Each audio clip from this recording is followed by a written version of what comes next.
Hey friends, welcome back to the channel with more RWBY. This is Volume 3, Chapter 9, PvP, Penny versus Pyrrha.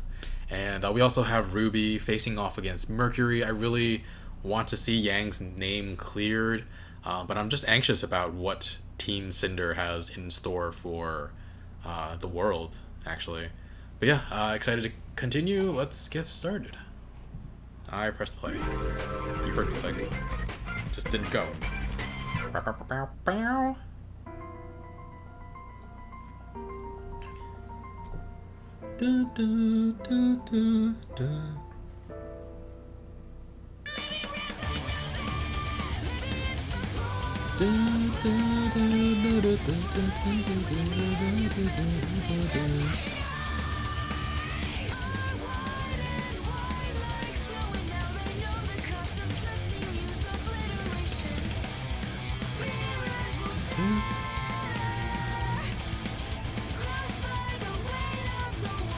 We're going to war soon.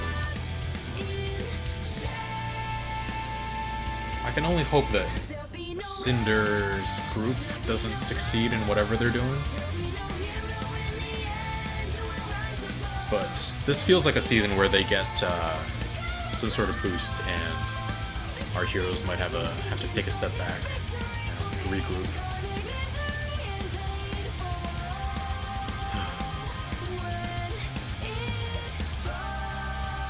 No, they got separated.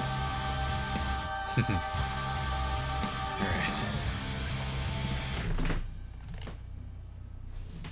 Sit higher.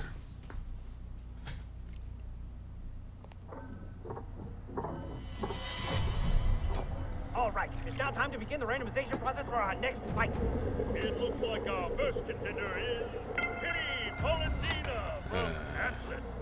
And her opponent will be Pyrrha from Beacon. This was fixed. Salutations, Pyrrha. Oh, Penny. It's an honor to finally meet you.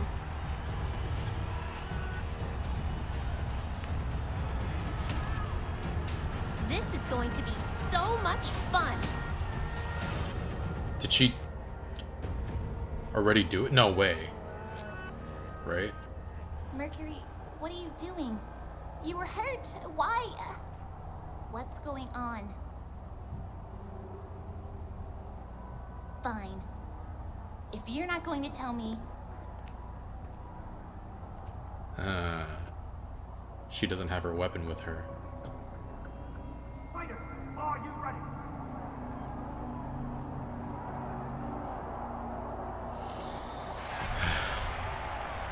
Take out your phone and record?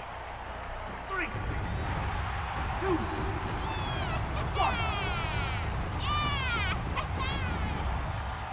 Begin!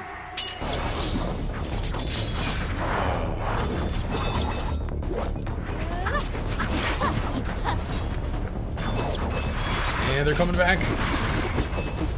Showtime.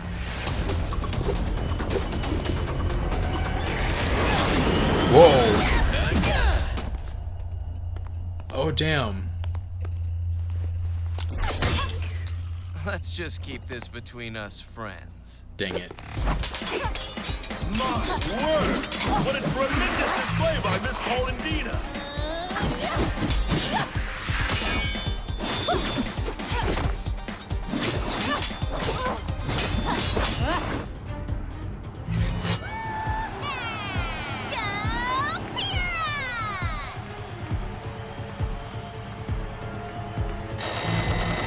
Whoa.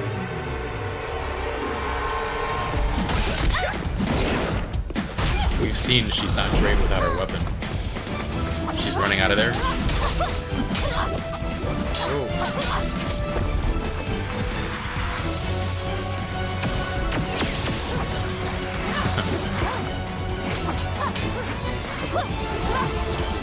Dang.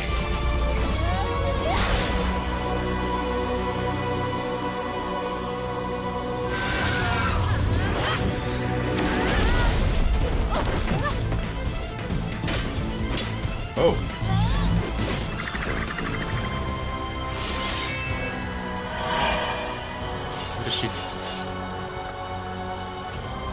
She's making her see so many. Oh my god.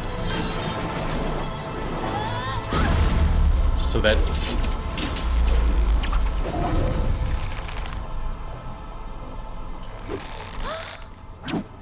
What? Oh.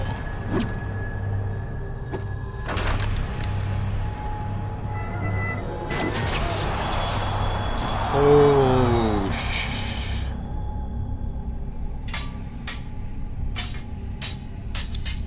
People didn't know she was a robot. Android.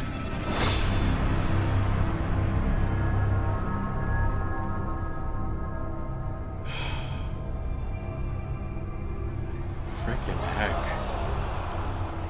No!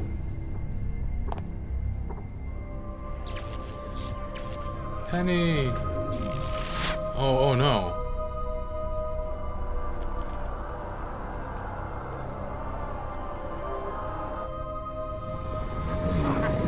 What about, why the Grimm? They're about to be unleashed, too. Penny.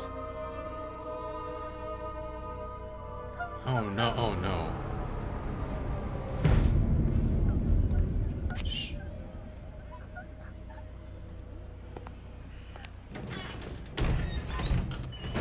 Broadcast, what are you doing? Kill the feed! Something's wrong. We don't have control over the cameras. We can't even shut off the broadcast. What? How is that possible? This is not a tragedy. This was not an accident. This is what happens when you hand over your trust, your safety, your children, to men who claim to be our guardians, Undermining. but are, in reality, nothing more than men. Our academy's headmasters wield more power than most armies, and one was audacious enough to control both. They cling to this power in the name of peace, and yet, what do we have here?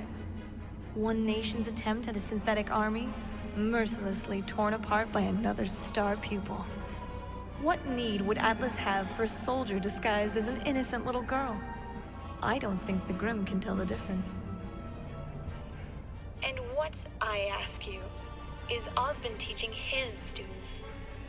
First a dismemberment, now this? Huntsmen and huntresses Jeez. should carry themselves with honor and mercy. Yet I have witnessed neither. Perhaps Osmond felt as though defeating Atlas in the tournament would help people forget his colossal failure to protect Vale when the Grimm invaded its streets. Or Everything perhaps this was his orchestrated. message to the tyrannical dictator that has occupied an unsuspecting kingdom with armed forces. Honestly, I haven't the slightest clue as to who is right and who is wrong. But I know that the existence of peace is fragile, and the leaders of our kingdoms conduct their business with iron gloves. As someone who hails from Mistral, I can assure you, the situation there is equally undesirable.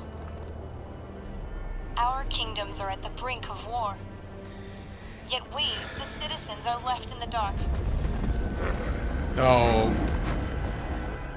So I ask you, when the first shots are fired, who do you think you can trust?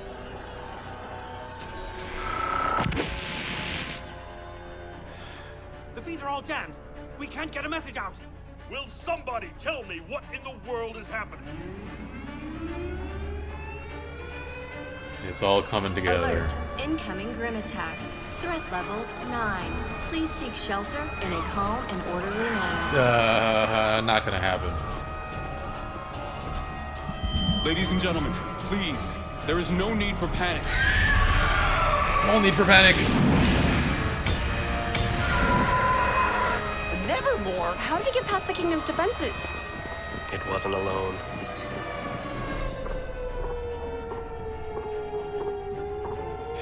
Oz, get to the city. But now! But what? What were you gonna say?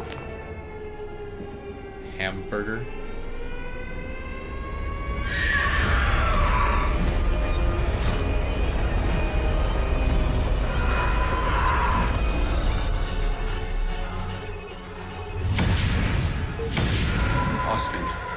girl. I can explain. You brought your army to my kingdom, James. Use it.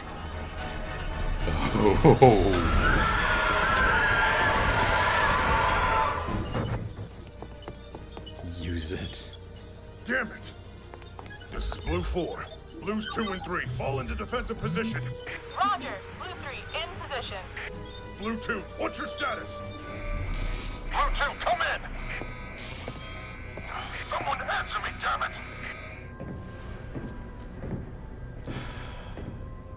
Oh, he's in here. Here you go. It's about time. It is true. The people in charge are just men, and it's turning around.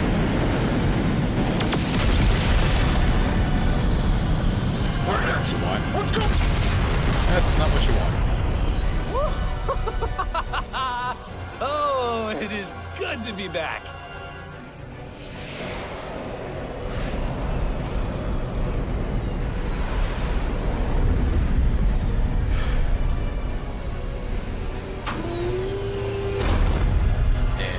Bring them to their knees. They were keeping Grim in there. Short episode, and you know, I'm not really torn up about Penny because she's a robot. I mean, I'm assuming her core is intact and she'll be brought back by the next season, next volume. Maybe the volume after that. Yeah, I don't feel the emotional impact of that because I know she's not gone. Though I guess I do. Now that I think about it, RWBY doesn't know that. I guess, like, RWBY isn't sure that she can come back. So I do feel for RWBY not knowing that. I mean, there's no way they just killed Penny off. At least I don't think so. If it turns out that she can't, then I'll be sad. But for now, I am cautiously optimistic about her being brought back. But now we understand why. Originally, I thought that Cinder's team wanted to know about Pyrrha's power because they figured she's so powerful that she's going to be the next Fall Maiden. But there's also the possibility that they wanted this matchup of polarity versus a metal being to tear apart Penny and expose as much as they possibly can. And interesting, we've seen RWBY move at extreme speeds before, but never without her weapon. And she is kind of not powerful enough without it. Last time she got taken out by her grunt without her powers. Without her weapon. We didn't see her use this rose power last time, though. But she must have figured out that Mercury's... I mean, when she tells everybody that Mercury's fine... yeah, I wanted Yang's name to be cleared, and it seems like it will be, but I didn't want it to be cleared like this, where they're now taking over, essentially. And it seems like I was wrong about Emerald. I thought she wasn't in the stands, that she just purposely made... RWBY see her in the stands so that she would leave and then run into Mercury and face him one-on-one. I'm not exactly sure. Ouch. Yeah, ouch. I'm not exactly sure why Mercury had to face her in this moment. Was he just there to stop her from going to Emerald? I guess that must be it. Meanwhile, Emerald made Pyrrha see all of those swords, which, wow, made her try to overpower Penny. I mean, she didn't know that Penny was made of metal. Dang. Jean, meanwhile, obviously wasn't cheering, just doesn't know what exactly is going wrong. What was that moment there? Was she trying to get her to see that it was... I'm not entirely sure, but... there were some confusing moments this battle. They seemed pretty even until Pyrrha used her semblance and just rocked her. So many swords. Man. That is a really, really powerful semblance, though, to be able to change the perception of people. Change the perception of one person in front of everybody. Now that I look at it, it is very, very brutal, and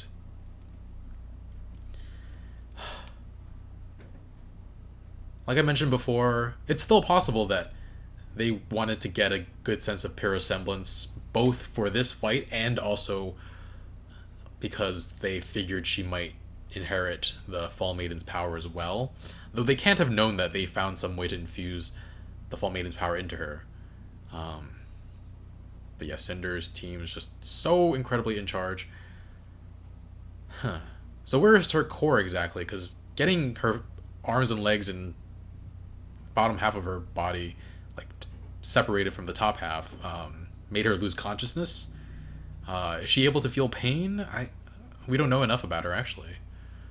But yeah, RWBY thinks she's dead, which I can't imagine that's true. But I can feel for her in that moment. I mean, they're still young kids. I don't know how much they understand about what is going on in the first place. Even though they are destined to be huntresses. Hunters and huntresses. Cinder was doing all this to sway public opinion away from these schools and the school deans and masters. I wonder what... I mean, they want to destabilize the people in power. I mean, that's a good way to do it. I understand that. Was Yang watching?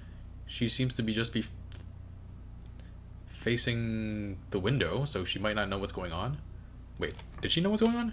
To protect Vale when the Grimm invaded its... I mean, she's not looking at any screen or listening to anything, so she might not know, honestly. But yeah, time for war. The Grimm are invading. What does this remind me of?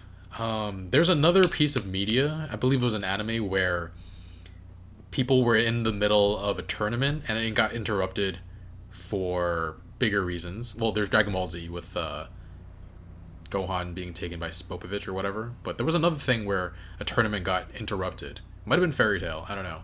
But I'm reminded of that at this moment. And it's pretty cool they got shields and everything up, but yeah, this seems like a big issue that nobody was prepared for. And I mean, this changes everything. I was saying last episode how Yang being perceived the way she is changes her entire life, but this changes the lives of everybody forever.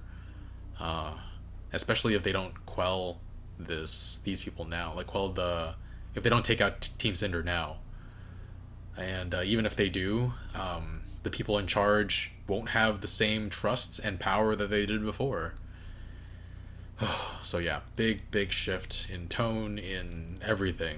And this guy's free again. Alright. Very short. I saw when I opened this, it was like less than 12 minutes, and I was like, oh, I wonder what's going to happen this time. And a whole lot happened in under 12 minutes. Not including the intro, that might actually just be like 10 minutes, right? Because, yeah. Anyway. Thanks for watching, guys. I am scared about what will happen next. I don't know. Nervous. But we'll see. Alright, and Adam's here. Great. There's going to be great upheaval here. But yeah. Thanks for watching. We are 1 week ahead on Patreon in the link in the description below. I'll see you guys next time. Bye, friends.